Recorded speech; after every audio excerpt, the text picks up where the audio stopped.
ఒక సర్వే నంబర్లో ప్రభుత్వ అవసరాల కోసం ఇది 340 1340 అనుకుందాం. దీంట్లో ప్రభుత్వ అవసరాలకు కొంత జాగా తీసుకుంటే ఇది మొత్తం ప్రొహిబిటెడ్ లిస్ట్‌లా. అంటే నిషేధిత జాబితా తెలుసు కదా.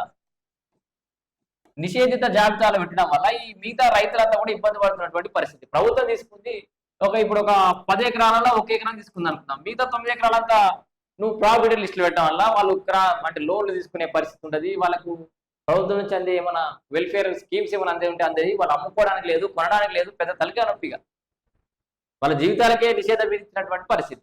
సో ఇట్లాంటి పరిస్థితి ఉండద్దు. అందుకని ఈ లైసెన్స్ సర్వేయర్లందరూ పోయి ఇది మొత్తం సర్వే చేసి ప్రభుత్వం ఎంత తీసుకుంది అనేది కొలిసి దానికి బౌండరీస్ పెట్టేసి మిగతాది ఫ్రీ చేసేస్తే కొంతవరకు సమస్యలు తీరే అవకాశం ఉందని చెప్పేసి అయితే వీళ్ళు ఆలోచిస్తున్నటువంటి పరిస్థితి.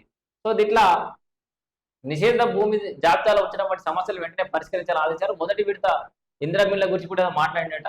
2 BHK పెండింగ్ లో ఉన్న 2 BHK ఇళ్లను కూడా ప్రస్తుత పరిస్థితిలోనే లబ్ధిదారులకు అందజేసి మిగిలిన పనులకు అనంతరం నిధులు విడుదల చేయాలని చెప్పేసి కూడా ఇందిరామిల్ల గురించి కూడా మాట్లాడింది. దాంతో పాటు సో లైసెన్స్డ్ సర్వేయర్లు ఖచ్చితంగా ఎప్పటిలోపల ఈ నెల 28 తారీఖు లోపల మీరు విధులలో జాయిన్ కాకపోతే ఆ లైసెన్స్లను రద్దు చేస్తారట.